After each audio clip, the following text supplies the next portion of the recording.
Tandis que la cérémonie d'élection de Miss France 2024 se prépare, une ancienne Miss n'est pas en reste, Diane Lair, élue en 2022, s'apprête à concourir au titre de Miss Univers le 18 novembre.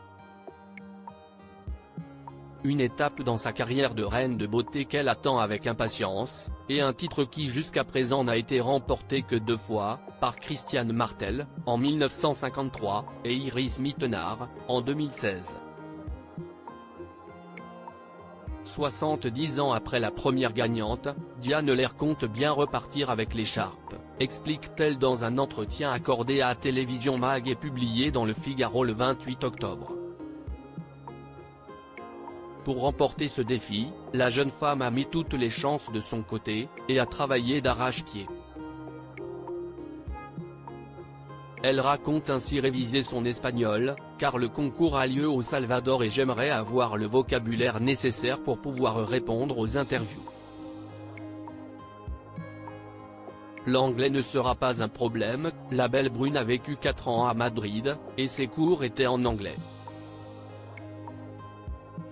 De plus, la Miss explique avoir suivi un entraînement sportif intense, car au-delà du côté purement esthétique, le sport, lui, permet d'avoir un mental fort.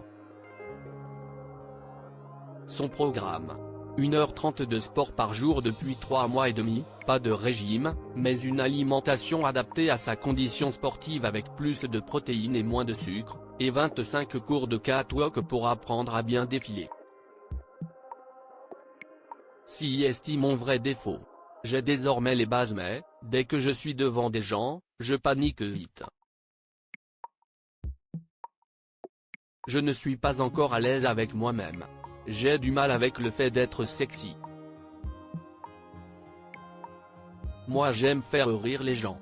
Elle mise tout sur sa touche personnelle en parallèle, la jeune femme détaille son travail avec Arnaud Soldourdin, son styliste.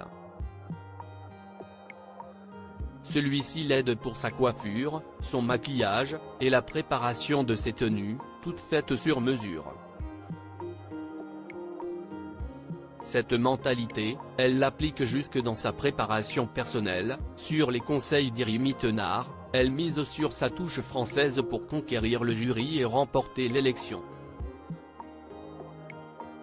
Miss Univers 2016 lui a ainsi conseillé d'être, elle-même, de ne pas chercher à répéter une sorte de cliché américain, mais de garder, sa touche française, car c'est ça aussi qui peut plaire.